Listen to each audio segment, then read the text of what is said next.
Just Paintball, Big Winterview, take 7. Hi everyone, welcome to the Just Paintball GI Sportz Big Winterview. I'm Ash Chaplin, he's Michael Tate. We've been given a couple of questions from the general public and we'd like to start by answering them straight away. Right. Doing this together was a bad idea. Okay.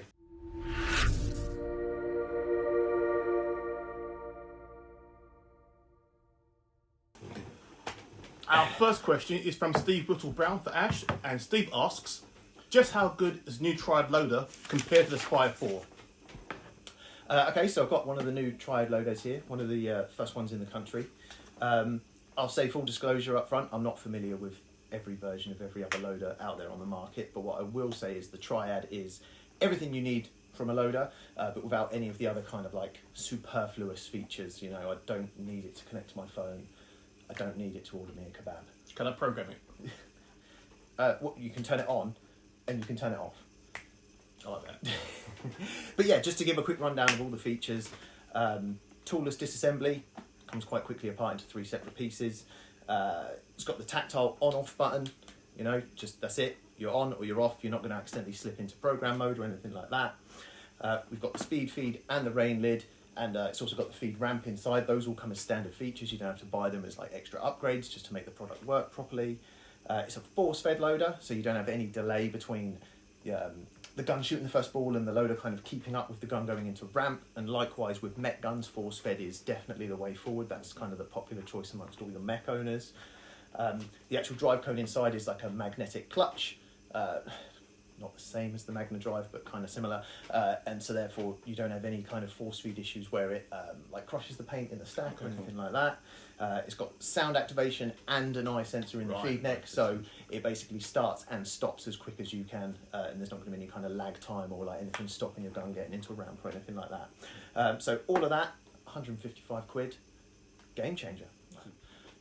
So super quick. Triad comes into its main component parts as such. Pop the lid open. Inside you've got a little yellow tab that locks it in. You push that down to release the lock, and then there's a little release catch there.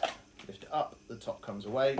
There's your top shell, there's your bottom shell, there's all your inner workings and your battery compartment. Super easy to clean, super easy to maintain. Top bit of kit. Okay, right.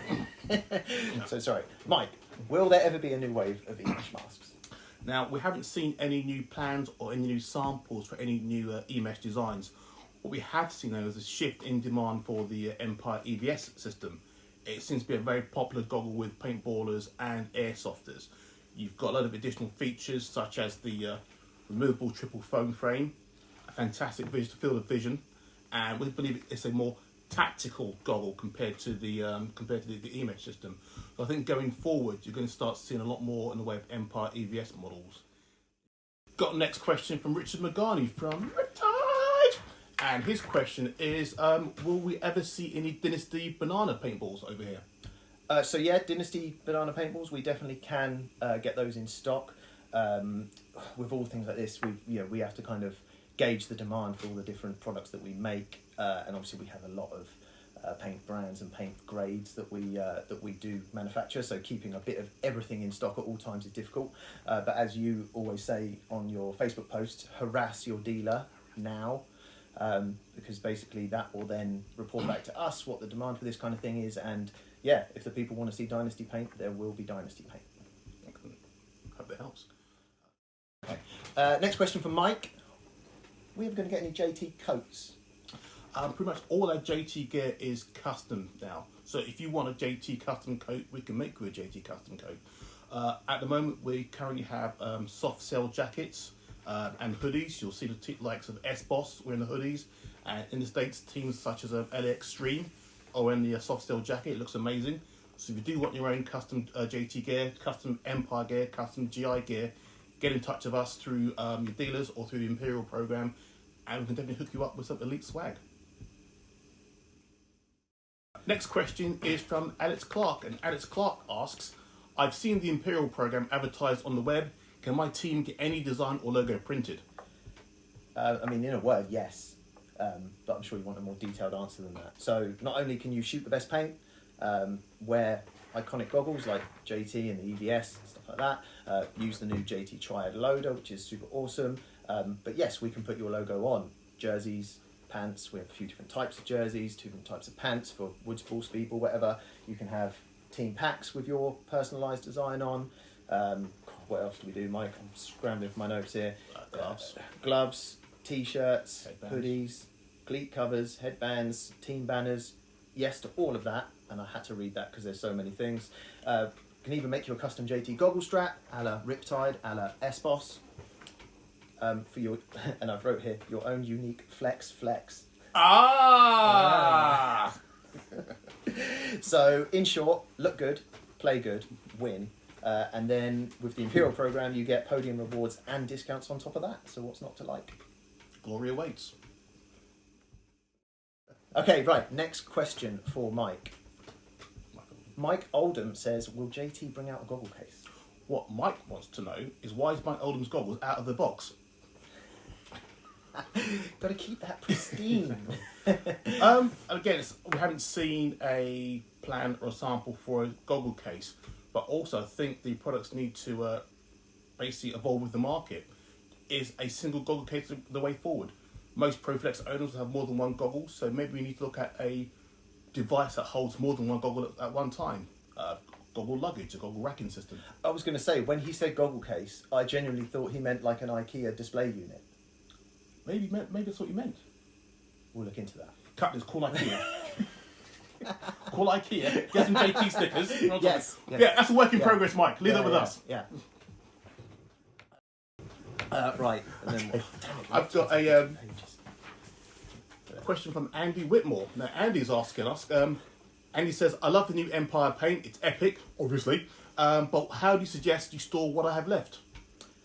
So, paint storage, going to get my nerd on a little bit here.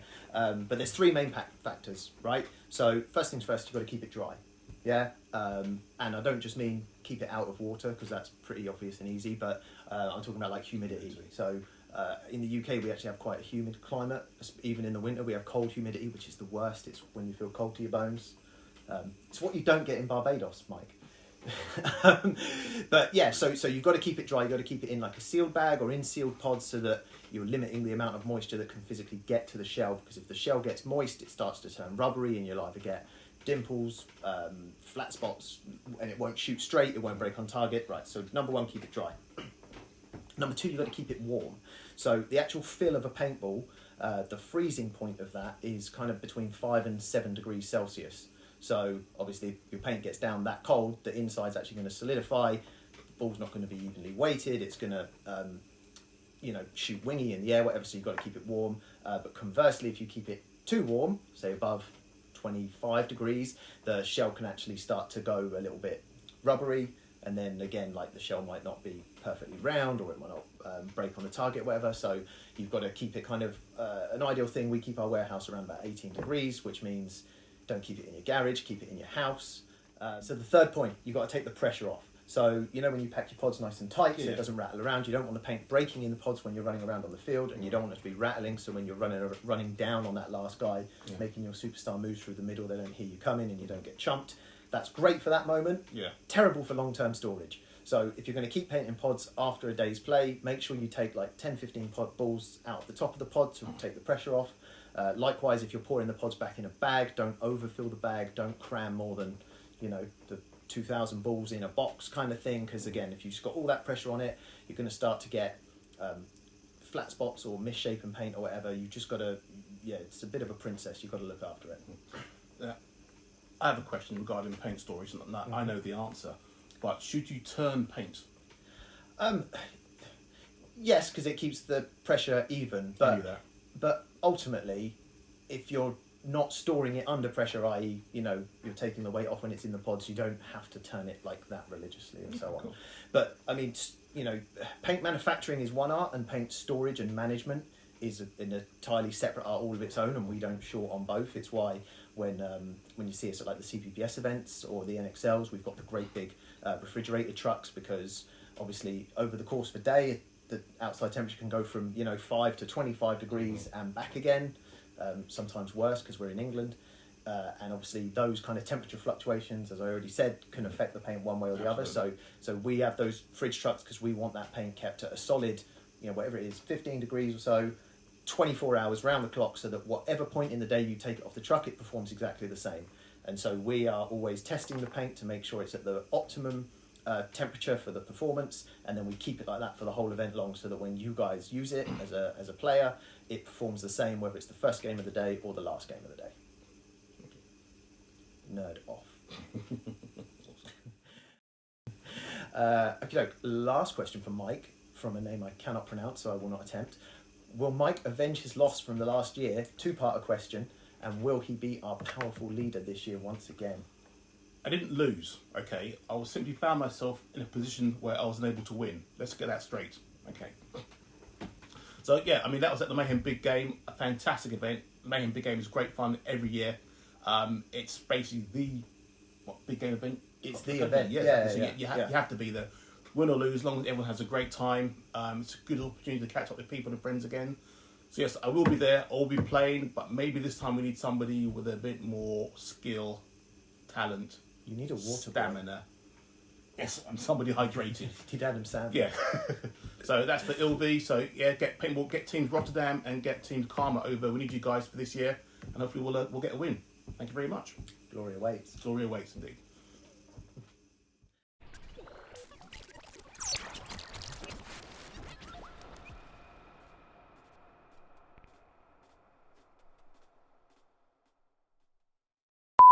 Is that enough, Jamie? Is that good enough? You happy? Did you press the record button? Probably not. We're about to video Mike falling off the table if I did.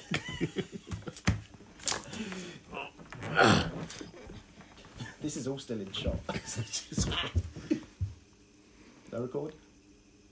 It's still going, yeah, 17 minutes, okay, stop it. And cut. Give us a wave.